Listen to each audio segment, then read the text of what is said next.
Hey there and welcome back to another Avatar video. And today we're going to be taking a look at the events of Avatar The Last Airbender to try to puzzle out the mystery of the death of Lu Ten, or more specifically, pointing the finger at Fire Lord Ozai for the assassination of his own nephew in a move straight out of Game of Thrones. Or just a move straight out of real history, where this sort of stuff seems to happen all the time. And so yeah, I guess we had nothing else to say other than to just jump right into things, I guess. Okay, so a bit of context. At the period of time we're talking about in Fire Nation history, the Fire Nation is whooping some significant ass. Under the rule of Fire Lord Azulon, the son and heir of Fire Lord Sozin, they'd finished hunting down any surviving air nomads except for Aang, who was currently in an ice cube. The Southern Water Tribe had been all but destroyed and turned into a collection of tiny villages with almost no living benders, and the Earth Kingdom was on the verge of being conquered completely. The Fire Nation still had all of that land they took during the early stages of the war, the colonies, and they'd also cut a path to Ba Sing Se, the capital of the Earth Kingdom, and had it besieged for 600 days.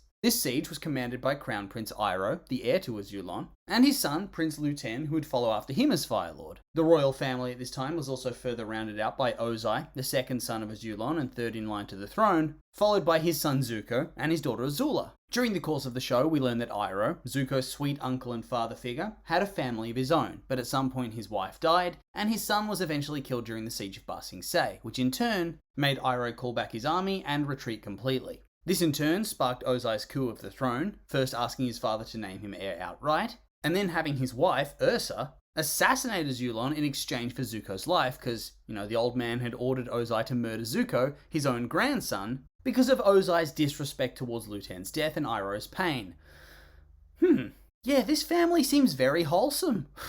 Anyway, long story short, Ozai ends up as Fire Lord, and free to try to finish the conquest of the Earth Kingdom. And this is pretty much where that storyline ends, in the show at least. And they don't delve into it any deeper, and it just sort of sits there. Those are the facts that we see from the flashbacks. But I can't help but think that this is all a very convenient turn of events for Ozai, right? Am I alone in thinking this?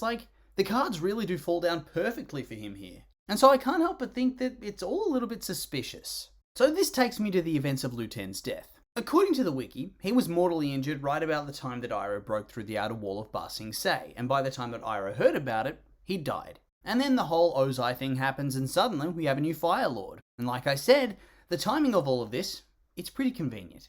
Lu Ten dies right as the Fire Nation breaks through the outer wall. And we know from the show that inside this wall is the agrarian zone.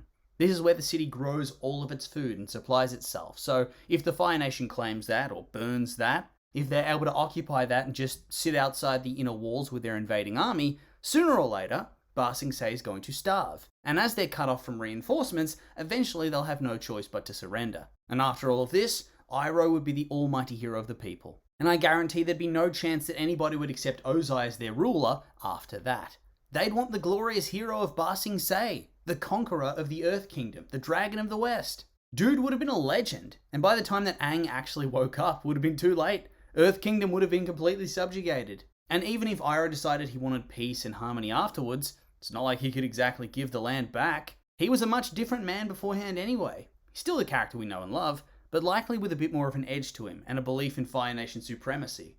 After all, he's leading the conquest. So therefore, getting rid of Lu Ten before all of this could eventuate would have been in Ozai's best interest, especially since he would have surely had some sort of read on his brother, some knowledge of his personality and character. He probably knew that if Lu Ten died, Iroh would lose the will to fight, and on top of that, surely at some point, and I don't know how old Lu Ten was, but at some point, Lu Ten was going to end up getting married and having kids, probably. It was pretty much a certainty that this would be the case, after all, it would be expected of him. And so, then Ozai would have even more obstacles between him and the throne. After all, not only is this guy the future Fire Lord now, but he's also probably a handsome fella, and a huge war hero alongside his father. He's a catch. Most eligible bachelor in the world. And so, we have our motive established. He needed this guy gone. After all, even if Iroh was never disinherited, he seems to be a fair bit older than Ozai, and thus he's likely to die before he does. And thus, even if he is a bit older than he'd prefer, Ozai would still eventually get to be the Fire Lord, as I don't see Iroh ever marrying and having kids again.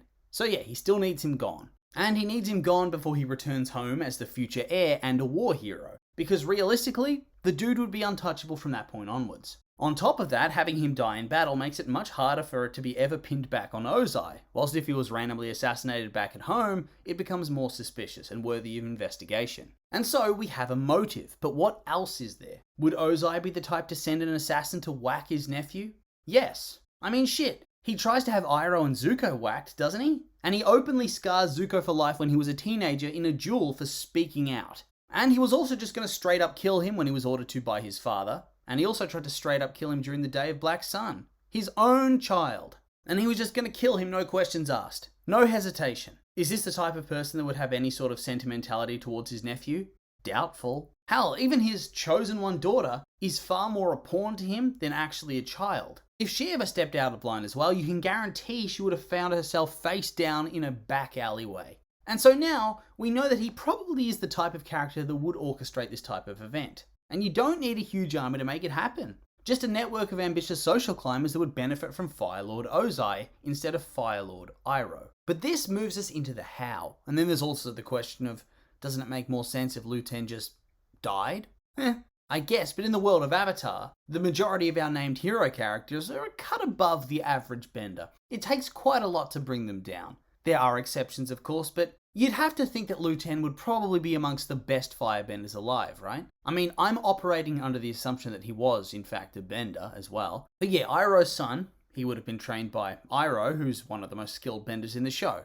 It would be kind of ironic if he managed to raise a son who was a subpar bender completely and utterly, but it's also not very realistic, and since bending is absurdly strong when you reach that high tier, I struggle to see the average Earth Kingdom wall guard being able to do much to him. Or at least, not when he has an army at his back. It does add a sense of realism to have him die just straight up in battle, but I just feel my spidey sense of tingling with it is all. And so, I feel like the best way to take down a bender of this caliber is by surprise. So an assassination. And yeah, you can always say, oh, maybe it was just the Dai Li. And I mean, yeah, I guess that's a possibility. But if they're going to assassinate somebody, maybe they'd actually want to assassinate the leader of the army, Iroh. So therefore, if he's getting assassinated, it feels like a targeted thing.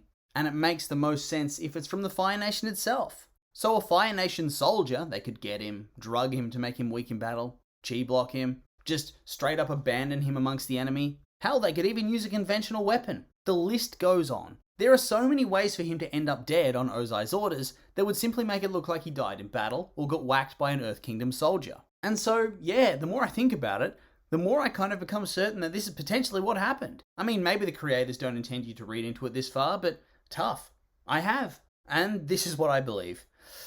And so yeah, there's really not much else to say. These have just been my opinions, so now I'd like to hear yours. What do you think about all of this? Do you think Ozai potentially had Lu Ten assassinated? Or do you think I've got my tinfoil hat on a little too tight? I'm curious for your thoughts, so make sure to like, comment, subscribe, and let me know.